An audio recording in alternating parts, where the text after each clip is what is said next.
He was catapulted to fame when he won the first ever series of Big Brother UK back in 2000, scooping the £70,000 prize money and becoming the most famous man in Britain. But despite his fame and fortune, Craig Phillips has issued a stark warning to anyone wishing to follow in his footsteps and sign up for the show. In a candid new interview with The Telegraph, the Liverpool native 53 has advised people not to enter the famous abode, admitting that though he has no regrets, he wouldn't do it again. He told the publication, "Over the years, people would stop me in the street and say, 'I've applied for Big Brother. What advice would you give me?' And I would look at them and go, 'Don't do it.'" Amid his stint in the House, Craig's popularity soared when he confronted nasty Nick Bateman for passing covert notes to housemates to influence their votes, with the huge TV moment seeing Craig eventually crowned the show's first ever winner. However, the reality of winning Big Brother wasn't as pleasant as he would have hoped, as he recalled the terrifying aftermath of his victory that left him feeling like he'd been kidnapped. Craig explained, "As soon as the live finale finished, I was driven away to a hotel with a police escort as the press were chasing me. But no one was telling me what was going on. I felt like I was being kidnapped. It was terrifying. My knees were shaking.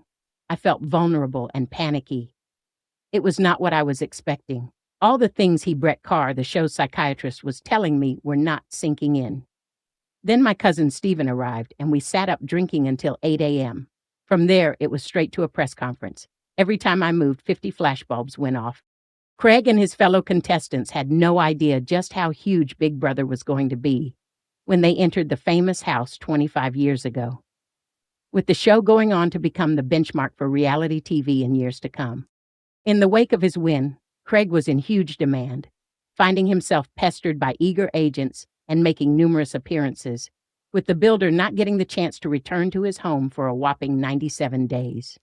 Since finding fame on the show, Craig forced a successful TV career, appearing in numerous television shows including 60-Minute Makeover and Builders, Sweat and Tears. However, in recent years, that fame has declined, with Craig noting that he'd turned down many things over past 7 or 8 years, as the money didn't justify him doing that work. Instead, Craig, who now lives in Majorca with wife Laura and children Nellie, 6, and Lennon, 4, makes his money through property, public speaking, and his lucrative YouTube channel, Mr. and Mrs. DIY.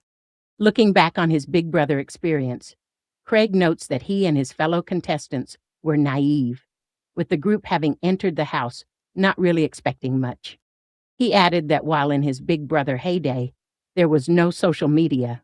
Nowadays, contestants have to be strong enough to deal with the criticism they may face from the public, remarking it's a dangerous position to be in.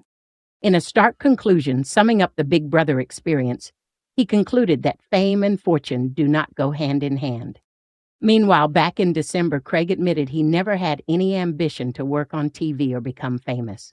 When discussing what inspired him to originally go on the show, Craig said, "My reasons behind it were I was collecting for Joanne Harris, who needed a heart and lung transplant. So we wanted to take her to America. We couldn't afford it. But when I saw a documentary in Holland about Big Brother, and potentially it coming to the UK, and the winner would get £70,000, I thought, well, that will be a fantastic start to be raising £250,000 for Joanne's appeal." That was the only reason. I never ever had any ambition to ever work on TV or become famous in any way, shape, or form. I just kind of wanted to try and get the money really for Joanne. Craig, who starred in the first ever series of the reality TV show in 2000, also revealed he hasn't watched his series as of yet, but has vowed to one day sit down and watch it. He said, "I still haven't watched my series. I've got all these tapes, VHS tapes, labeled up with all the different days on, and I vowed to myself that one day I'll sit down and watch them. Because when I won Big Brother, I came out and I didn't go home for 97 days. I changed hotel every single night, and I kept thinking to myself, it'll die down in a couple of months and I'll sit down and watch it. But before I knew, a year had gone by and I still hadn't watched it. When Big Brother first aired in the United Kingdom in July 2000, few could have predicted the cultural phenomenon it would become. Even fewer could imagine how the contestants' lives would be changed forever. Among them, one man stood out: Craig Phillips, the Liverpool-born builder with a big heart and a larger-than-life personality. He became the first ever winner of the UK edition of the show and was catapulted into instant fame. But what seemed like a dream come true quickly spiraled into a whirlwind of pressure, anxiety, and chaos that Craig now candidly describes as terrifying. Over 2 decades later, Craig is issuing a stark warning to anyone considering signing up for Big Brother. His reflections offer a sobering look into the darker side of reality television fame, peeling back the glossy layers to reveal a reality few truly understand until it's too late. Craig Phillips was just an ordinary man living an ordinary life. Born on October 16, 1971, in Seaforth, Liverpool, he worked as a builder and ran his own construction business. Known for his work ethic and charm, he had already made minor TV appearances on DIY shows but was far from a household name.